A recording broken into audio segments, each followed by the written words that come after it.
Assalamualaikum warahmatullahi wabarakatuh. Nama saya Nur Syamimi binti Syaifuddin, nombor matrik A174-891. Saya merupakan pelajar tahun akhir pengajian Arab dan Tamadun Islam di Fakulti Pengajian Islam Universiti Kebangsaan Malaysia. Saya akan membentangkan mengenai tajuk kajian saya iaitu tinjauan literatur, analisis kontrastif, huruf ataf, bahasa Arab dan kata hubung bahasa Melayu.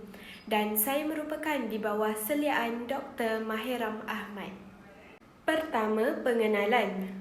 Pelbagai cara dan kaedah pengajaran telah diperkenalkan dan digunapakai dalam bahasa Arab kepada bukan penutur Arab. Mempelajari bahasa Arab sebagai bahasa kedua bukanlah perkara yang mudah bagi pelajar, terutama dalam kalangan pelajar yang tidak terdedah secara langsung kepada situasi dan persekitaran yang sebenar bahasa Arab itu digunakan, menurut Baharudin 2015. Setiap sistem bahasa mempunyai ciri-ciri tertentu yang sama dan berbeza dengan sistem bahasa-bahasa yang lain. Dalam kajian ini, huruf ataf dan kata hubung merupakan fokus utama untuk disampaikan dalam sudut dan aspek analisis kontrastif.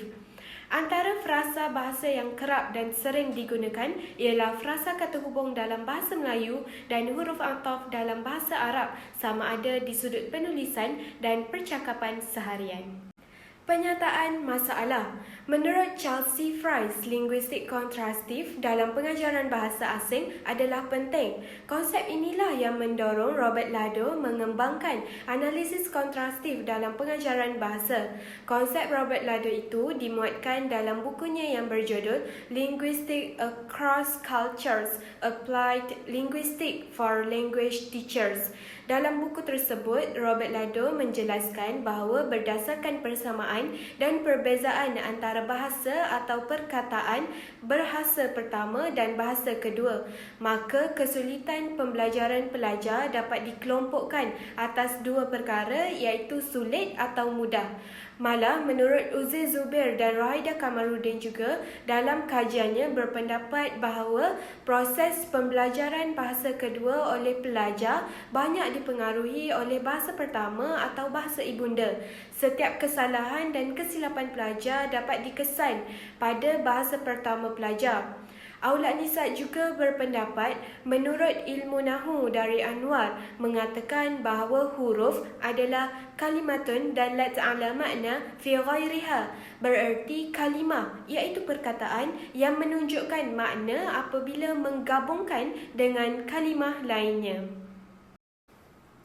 Metod kajian. Kajian ini adalah kajian kualitatif yang menggunakan kaedah perpustakaan untuk mendapatkan data. Data dikumpul daripada tesis, artikel dan makalah jurnal, laman sesawang yang berautoriti, kertas kerja projek dan buku. Data yang diperolehi dianalisis secara deskriptif. Objektif kajian. Kajian ini memfokuskan kepada literatur berkaitan analisis kontrastif huruf ataf bahasa Arab dan kata hubung bahasa Melayu dalam kajian terdahulu dan mengintegrasikan penemuan kajian lepas bagi meneroka cadangan isu baharu untuk dikaji. Dalam kajian ini terdapat 3 tema yang dihuraikan adalah berkenaan dengan definisi analisis kontrastif, kata hubung dalam bahasa Melayu dan huruf ataf dalam bahasa Arab. Yang pertama, definisi analisis kontrastif. Miss Dawati berpendapat dalam karyanya Analisis Kontrastif dalam Pembelajaran Bahasa yang membahas mengenai analisis kontrastif dalam pembelajaran bahasa, malah untuk teori analisis kontrastif dan tahap penguasaannya dalam pembelajaran bahasa, terutamanya untuk pelajar.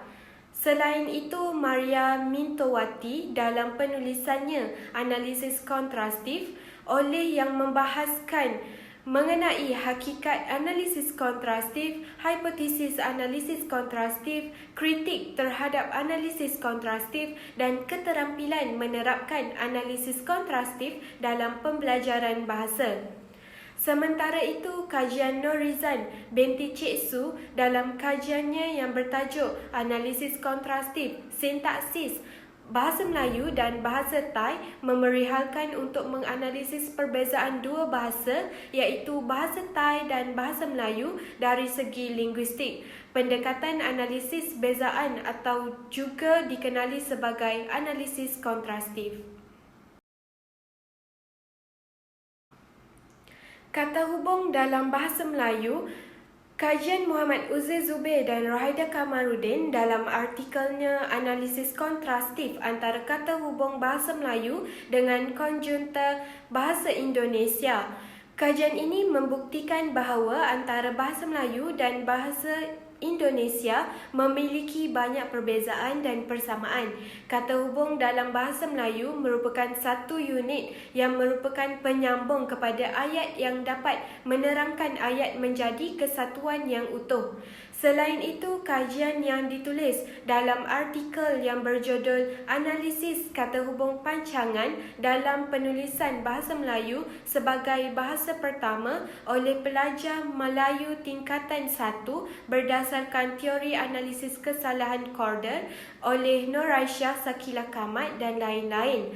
Pengkaji menjelaskan kata hubung pancangan dalam penulisan pelajar berdasarkan teori analisis kesalahan Corder 1973. Kajian ini memfokuskan kata hubung pancangan iaitu kata hubung yang menyambungkan klausa bebas untuk membentuk ayat majmuk pancangan. Huruf ataf dalam bahasa Arab. Kajian dari Muhammad Hakim bin Kamal yang berjudul Analisis Huruf Waw Ataf dalam Surah Ar-Rum.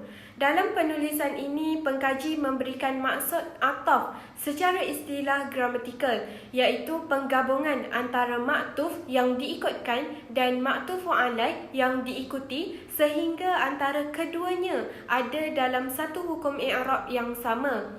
Di samping itu, kajian yang bertajuk Huruf Ataf dalam Surah Al-Isra' Analisis Sintaksis oleh Aulad Nisa juga menjelaskan mengenai huruf ataf yang merupakan salah satu pembahasan kaedah bahasa Arab. Penelitian ini bertujuan untuk mengetahui jenis-jenis huruf ataf dan makna atau faedah huruf ataf. Seterusnya, kajian Febri Rizal Fikri dan penulis-penulis lain dalam penulisannya Makalah Arab, Ataf dan Maktuf. Pengkaji menerangkan mengenai pengertian ataf ialah kata yang berfungsi untuk menghubungkan perkataan yang sebelum dan selepasnya mengikut ketetapan makna yang berkaitan. Kesimpulan, pengajaran dan pembelajaran bahasa Arab sangat penting dalam memupuk minat terutamanya pelajar dalam pembelajaran bahasa asing.